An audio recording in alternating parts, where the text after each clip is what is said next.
Hello friend, সবাইকে জানাই শুভ দীপাবলি। তো এখন দেখো আমি ঠাকুর ঘরেতে নিয়ে এসেছি। তো এখানে প্রদীপ জ্বালাবো বলে 14 প্রদীপ। তো এখন প্রদীপগুলো আমি রেডি করছি, ধুয়ে নিয়েছি। এখন প্রদীপ রেডি করছি জ্বালানোর জন্য। আর এই যে সোনিয়া বসে আছে, আর এখানে বর্ষা। তো ফ্রেন্ড, আমাদের প্রদীপ জ্বালানো হয়ে গেছে, সব দরজা প্রদীপ দিয়ে দিয়েছি। আর এই যে দেখো দুই বোনে এখন খেলছি, আর সব জায়গায় প্রদীপ দিয়ে দিয়েছি। আর ঠাকুর ঘরটা মানে পাথর বসানো হচ্ছে, তো ঠাকুর ঘরটা এখন আমাদের মানে এই ছাদের উপর করানো হয়েছে। ঠাকুরটা নিচে নিয়ে আসা হয়েছে ছাদের উপরে, আর উপরে ছাদে ঠাকুর ঘরটা মানে ওটা ফিটিংস করে নিলে তারপরে আমাদের উপরে যেরকম ঠাকুর ঘর ছিল ওখানে নিয়ে যাবে। এখন পাথর বসানো হচ্ছে। তো এই যে দেখো ঘরের দরজা সব জায়গায় দিয়ে দিয়েছি প্রদীপ। আর এই যে আমাদের বারান্দায় লাইটিংটা জ্বালিয়ে দিয়েছি।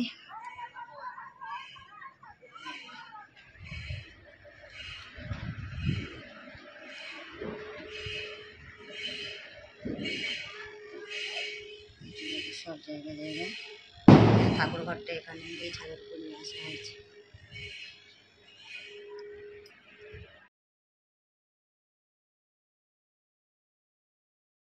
তো দেখো এখানে সবাই দুই বোনে মিলে প্রাইজ খুলছে। তো অনুষ্কা ড্রয়িং কম্পিটিশানে ফার্স্ট হয়েছে, তো সেটা ওর দিদিকে দেখাচ্ছে। সোনিয়া বর্ষা দেখো। আর এখানে আসার পথে দেখো মোগলাই নিয়ে আসা হয়েছে।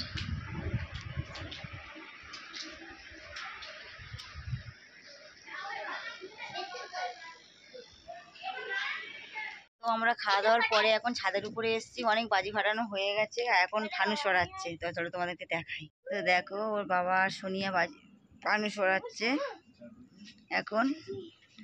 আর অনেকগুলো বাজি ফাটানো হয়েছে, আর এই এতগুলো বাজি রয়েছে, কালকে রোদে দিতে হবে, অন্ধকারে দেখা যাচ্ছে না। তারে বেঁধে গেছে গো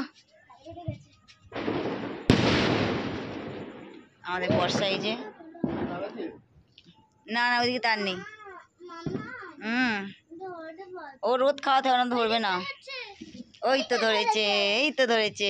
আমাদের সোনিয়া বাজি ফাটাচ্ছে না, ও ভয় পায় প্রচন্ড।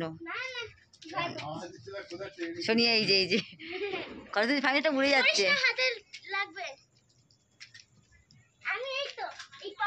ওই যে যাচ্ছে।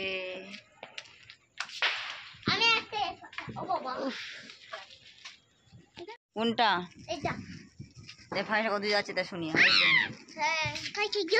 এই ছাদের উপর অন্ধকার দেখা যাচ্ছে বাবা।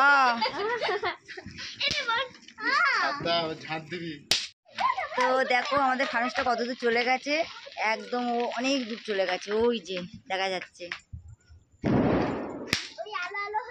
হ্যাঁ অনেকটা দূর হয়ে গেছে।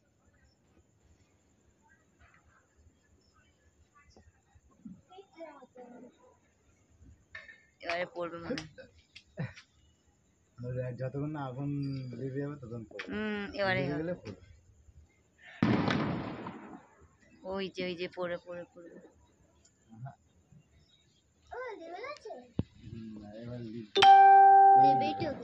নিভে গেছে না?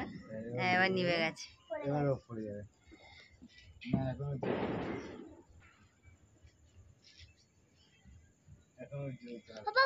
তো ফ্রেন্ড, আর ভিডিওটা বড় করবো না, যারা লাইক করোনি লাইক করে দাও, কমেন্ট করো, সাবস্ক্রাইব করো, আর বেশি বেশি করে শেয়ার করো। আজকের মতন টাটা, আগামীকাল আরও একটা ভিডিও নিয়ে চলে আসবে।